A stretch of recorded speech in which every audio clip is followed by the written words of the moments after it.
don't need a return ticket where you're going. This is a one-way journey. Straight down!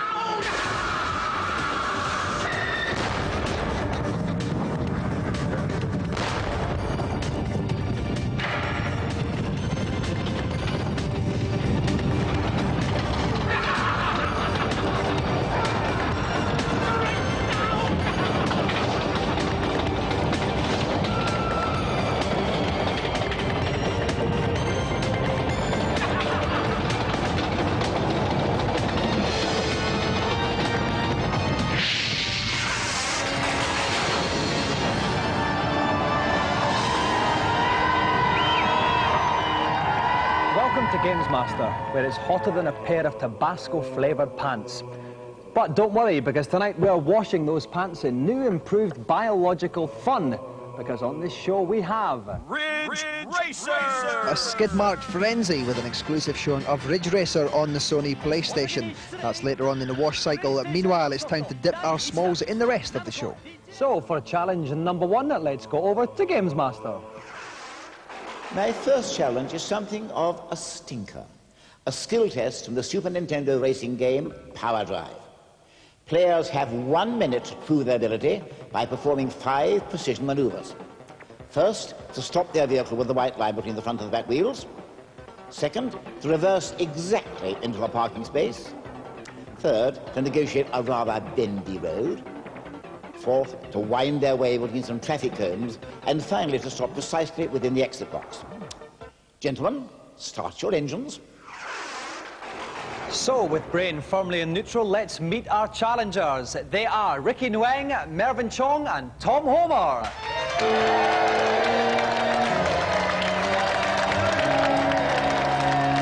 Tom, welcome Ricky, welcome Mervyn. Right, now Ricky, we asked you before the show which video game character you fancied. You said none because you have a girlfriend. What's your girlfriend like? Good looking and attractive. Really? And what's her name? Emma. Would you like to say hello to her? Hi. I bet she's really impressed now with that one, actually, Ricky. I think you'll have a long and fruitful relationship now. Mervyn, what's this on your jacket? Ecstasy. I bet you think you're really hard because you've got that on, don't you? All right, thank you, Mervyn. Tom, how you doing? All right. Now, Tom, you also said you're quite into music as well. What sort of bands do you like? I mean the Nirvana. Nirvana. Can you sing at all, Tom? No, not really. Because they're looking for a lead singer now, aren't they? Nirvana, you never know. You might get a chance. OK, while our 3 challengers prepare to play their games, we'll catch up with the headlines in this week's news. First up, license news. Star Wars programmers JVC are busy beavering away on a video game version of the soon-to-be-released movie based on Dark Horse comic Time Cop. In a departure from previous roles, Jean-Claude Van Damme fights people. In my future, you're dead.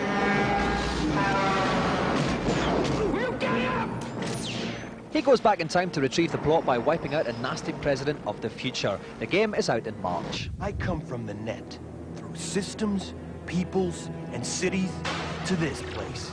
This is Mainframe, setting for the first 100% computer-generated TV series. Reboot stars Bob, Guardian of the Mainframe, his mates, the Data Sprites, and official nasty bloke, Megabyte. All I ask is a simple favor, and you put us through all this.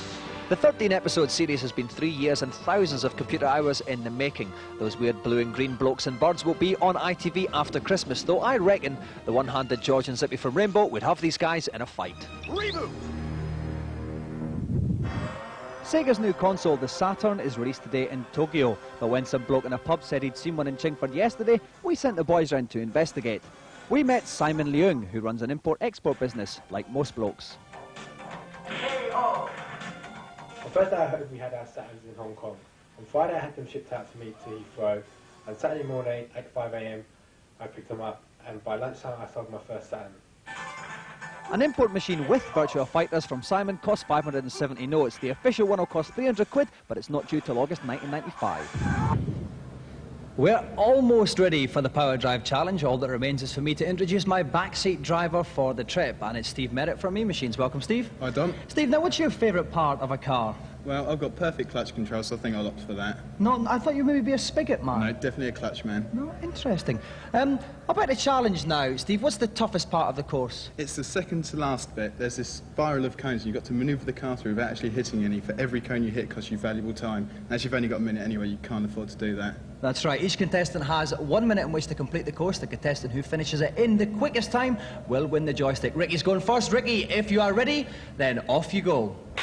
OK, off goes Ricky. You can see the time in the top left-hand corner of the screen. What's this first obstacle? The first part, he's got to brake with a set of wheels either side of that line, which he's already done. He's done it in very good time. Very quickly. Next, he's got to reverse the car into a rectangle on the right, but he seems to be going the wrong way. Oh, dear. Not a good move. Now he's doing I think VSM should be told. Oh, terrible. He's hit the tyres. That's absolutely terrible. Oh, what's he doing now? No. He's all over the shot. He's got 20 seconds, 40 seconds left. I think I recognise my nan's driving there. Oh dear, this is terrible. He's in there now. The flag's gonna get the flag's up. He's now got to negotiate a really winding road. This is another easy bit, but after this lies the cones. Wibbly wobbly bits ahoy, Steve. Indeed, indeed, and appallingly now negotiated. Here come the cones. Now everyone he knocks over, he gets seconds out of it. He's really stuffed this up. Left. Steve, this isn't going to happen, is it? No, I'm afraid not. Oh, it's gone. He got to the coast, but that was all. Ricky, please make way for my little favourite, Mervyn, now. OK, Mervyn, when you're ready, start your challenge. OK, off goes Mervyn. Time again in the top left-hand corner. Here comes the first obstacle. Let's see what it does, Steve. Perfect break. Brilliant, absolutely perfect. OK, next one, Steve, is the... It's the reverse, Dominic. He's got to make into this tiny square, which is slightly bigger. Yep, I think he belongs to the Stevie Wonder School of Driving now. I think so, but... The flag's he's up. Done that. 15 seconds gone. He's ahead of Ricky on the split times. Now, wiggly wobblies. Indeed. Not too good at the old cornering, I'm afraid. And now finally the curly wobblies. He's got 35 seconds left, though, Steve. Can he do it? It'll be tight. He's got to go faster than this, though. I mean, he's practically in reverse. He has to speed up a little bit. As soon as he touches that X in the middle, all the cones disappear. He's doing all right. He's nearly done it. 25 seconds left. Oh, no, he's blown it. Oh, dear, and that's it. It was so close, but Mervyn fails also. Mervyn, make way for Tom. OK, Tom, if you do it in under a minute, then you have won. Best of luck. Start your challenge now. OK, off goes Tom. Oh, he missed it. Oh, he's wasted some time there, Steve. Not as good as swerving Mervyn at that. No, certainly wasn't. Now we've got the reverse here. Oh, nice positioning. Absolutely. A bit far out, though. It's costing him time. And the yellow car, I know, Steve? Yep, indeed. It's something from the Italian job, I think. OK, 17 seconds. This is a good time. He's fast. Very good time. Now it's a bit... Oh, dear. The wiggly wobbly's like smacked at the side a bit. But your car doesn't take any damage, does it? No, it doesn't. It just slows you down. You can do about it. Now the cones. He's got 30 seconds to set a couple. 25 seconds left. Now he's going to hit that X. As soon as he hits that X, all the cones disappear. I think he's going to do it, Steve. Oh no, he's not. He doesn't do it either. Oh dear. Tom finishes in complete disarray as well, which means nobody did the challenge. Round of applause for them anyway.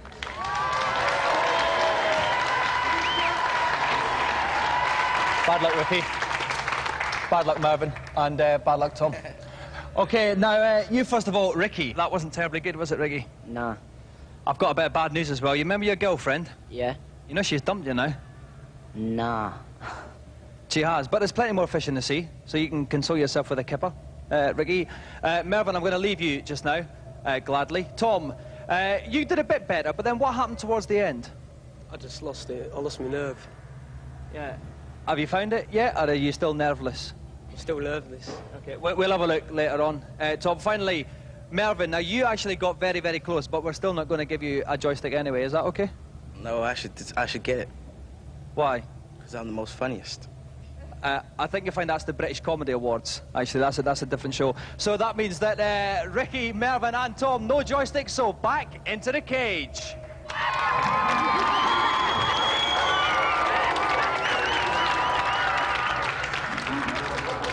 Now, while our challengers argue over who can pull the most birds following their TV appearance, we'll take a look at today's reviews. First up, featuring more snakes than a Freudian dream, it's Pitfall, the Mayan adventure. Pitfall 2, the Mayan adventure, is a slick little platform game It's actually based on an Atari VCS game called Pitfall 1, obviously, which was written 13 years ago. Fortunately for you lot, that's actually hidden inside this game, the complete Atari VCS game, with crap sound and crap graphics. It's not really taking it any much further than, say, Jungle Book or Lion King. But it's a nice game nonetheless. There's lots to interact with, lots of nice weapons to use. You can use your boomerang or your slingshot with pebbles. And there's some nice ways that they integrate you with the landscape. If Earthworm Jim was the king of the jungle, then Pitfall would be a scrag-tag little puppy dog begging for food on a cold winter's night. However, Pitfall was the original platform game, so I suppose Earthworm Jim should just be a little bit humble there.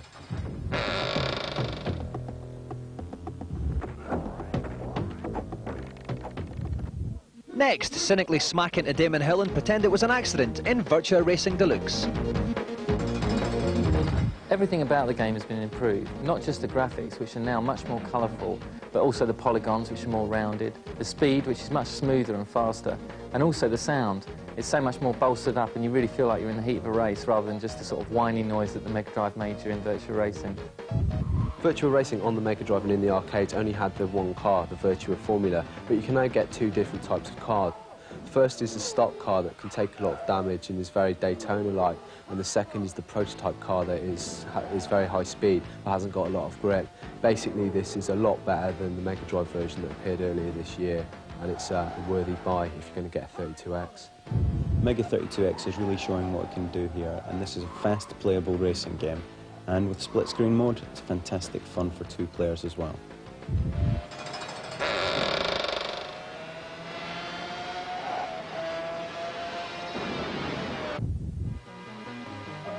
Finally, while we await the brilliant Ridge Racer, let's spend some time on the Duff Mansell IndyCar. Newman-Horst IndyCar Challenge featuring Nigel Mansell. Newman-Horst IndyCar Challenge featuring rubbish graphics and terrible gameplay, more like. This is awful. I mean, it's a stinker. Mansell's IndyCar on the SNES is basically the same game as Mansell's World Championship that appeared last year. It uses the same game engine, and basically you only have some new tracks. If you've already got the first game, then you're not going to get much fun out of this. These days, to have a successful racing game, it really needs to be full polygonized 3D, like, of course, Virtua Racing on the Mega 32X, or indeed Stunt Race Effects on the SNES. As it is, Nigel Mansell's is very flat in comparison, using sprites instead of the 3D routines. And although it's colourful and fast, it doesn't match up to the more powerful machines.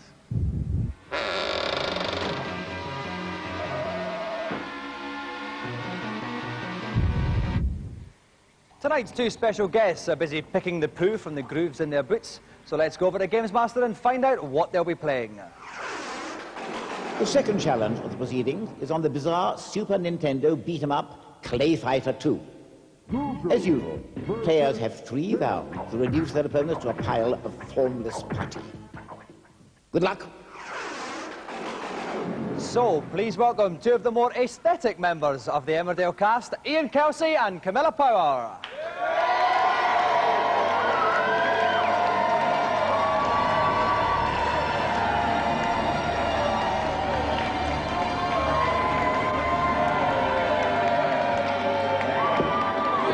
Welcome in. All right, Camilla, welcome to the show. Right, Ian, first of all, why is it that there's so many fit birds and blokes on Emmerdale now? Birds and blokes? Birds and blokes. Right. Well, I think there's quite hot, steamy scenes going to be in it. Uh-huh. And has been in it. Do you think that generally you guys are more attractive than, like, your neighbours' home and away counterparts? Without a shadow of a doubt. Yeah, you think so? I think so. That's good. I thought so as well. Now, Camilla, what's your favourite disaster from Emmerdale? Probably the rave, because it was sort of a bit of a disaster for us, because we started filming and it rained so badly that we had to come and shoot it back after our holiday, and we all sort of had, half of it we had suntans, and the other half we were all sort of pale and pasty. And that's worse than the plane falling on people's heads. Oh, definitely. Yeah. Oh, yeah. And people being held up in gun sieges and that. Oh, indeed, Oh, yeah. yeah. Definitely. Yeah, you get wet then. OK, while we discuss the plummeting real estate prices in the Emmerdale area, we'll take a quick break.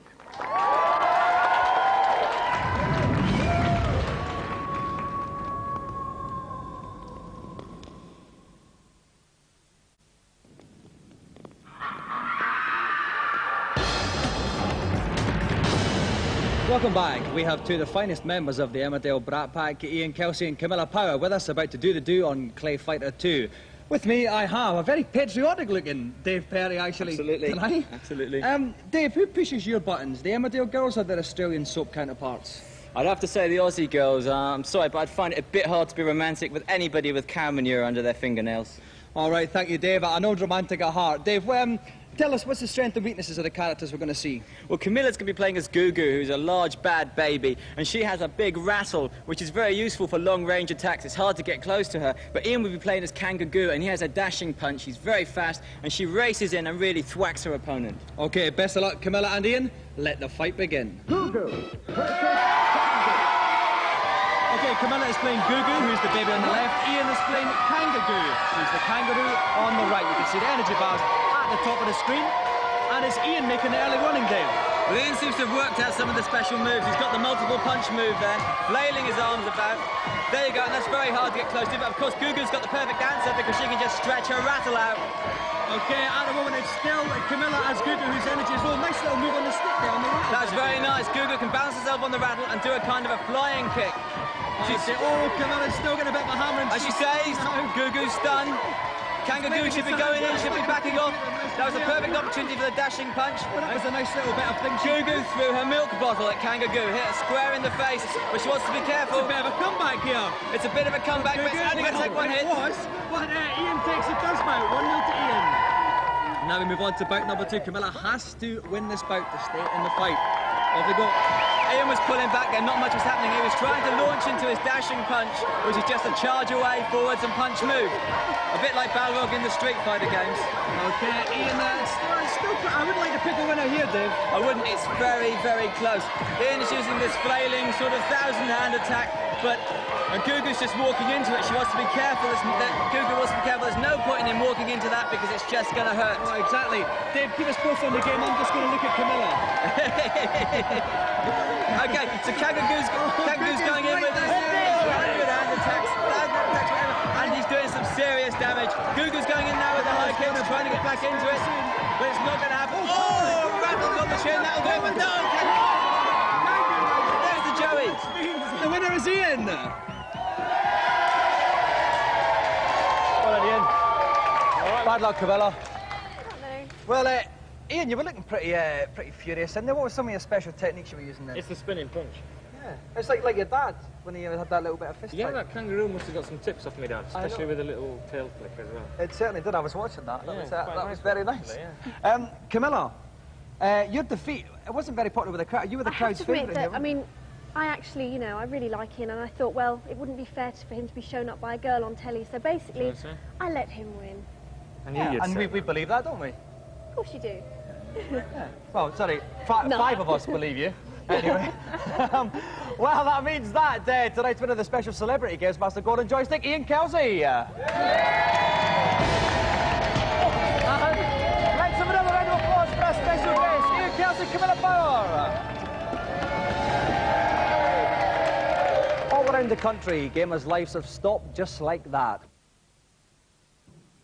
Let's lubricate their limbs once more in the consultation zone.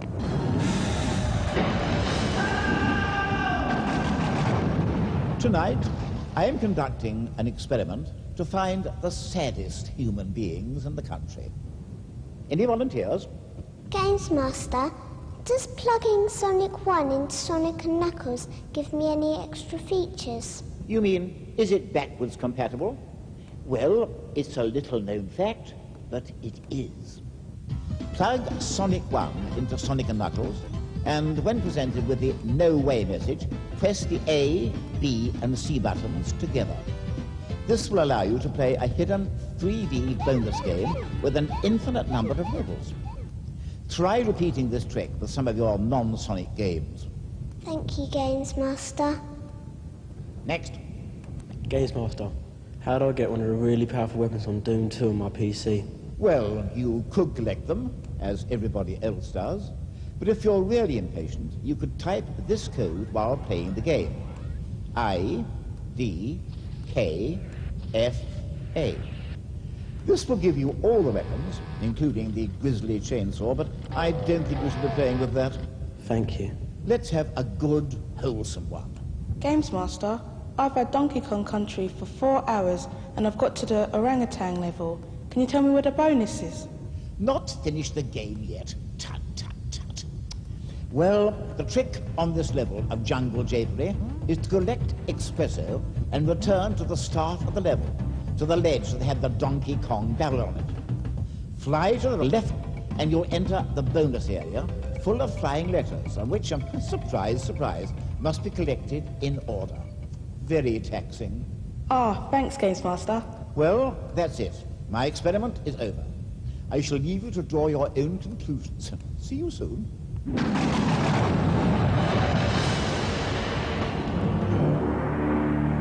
The latest game to occupy the joypads of hapless Mega CD owners is Supreme Warrior, a martial arts beat-em-up featuring the kind of live-action full-motion video that makes the Mighty Morphin Power Rangers look like Kozlovsky's Three Colours Red. Using first-person Legends of the Ring style play, you've got to slog your way past various martial arts adversaries to find a magical mask.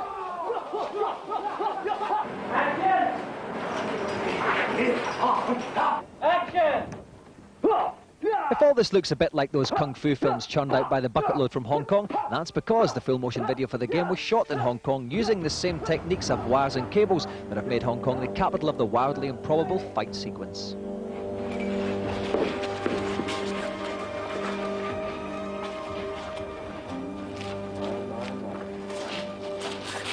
Basically, I jump in and say one line, and facing the camera, who's actually our cameraman with this really long, funny lens. Go!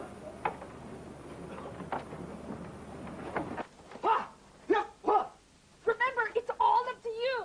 Supreme Warrior is just one of a number of similar games being released next year by Silicon Valley-based Digital Pictures.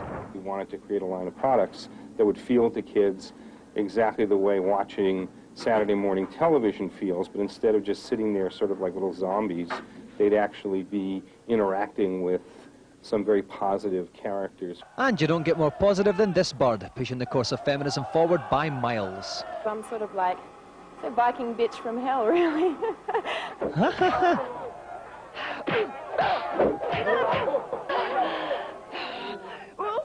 You are encountering real people. You are reacting to real people. You are a player in a real drama. Yes, you'll be able to get real when Supreme Warrior is released for the Mega CD at the end of the year. Other versions follow soon after. Now it's time to tread lightly on our loafers as we make our way up to Gamesmaster for the next challenge. Actually, I've had enough of challenges for the moment, so I've decided instead to show you a rather interesting feature I prepared earlier. Ridge Racer! Yes, boys and girls, it's here at last. Ridge Racer on the PlayStation, or as the Japanese would say, it's released in Japan in 2 weeks. It is a next-generation console, and Ridge Racer is the game that proves it. Ridge Racer, one of the most popular arcade games ever, spearheads Sony's entry into the video console market. 3 laps to go.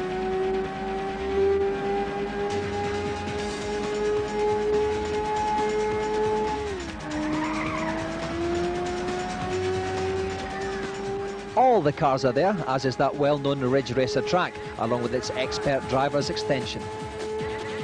Skeptics doubted that Namco could convert the System 22 technology of the original game onto a console, but they've been proved wrong. The PlayStation version is practically arcade perfect, and as you can see, it's rather nippy. This isn't a 4,000 quid arcade coin-op, but a £200 console, with Ridge Racer expected to retail at around £30. We'll have to wait until summer '95 before we can get our hands on it officially, but as the Mega Drive and Super Nintendo edge into retirement, we at Gamesmaster have ordered a bumper box of pants because we are wetting ourselves in anticipation. Yeah! It's a new record!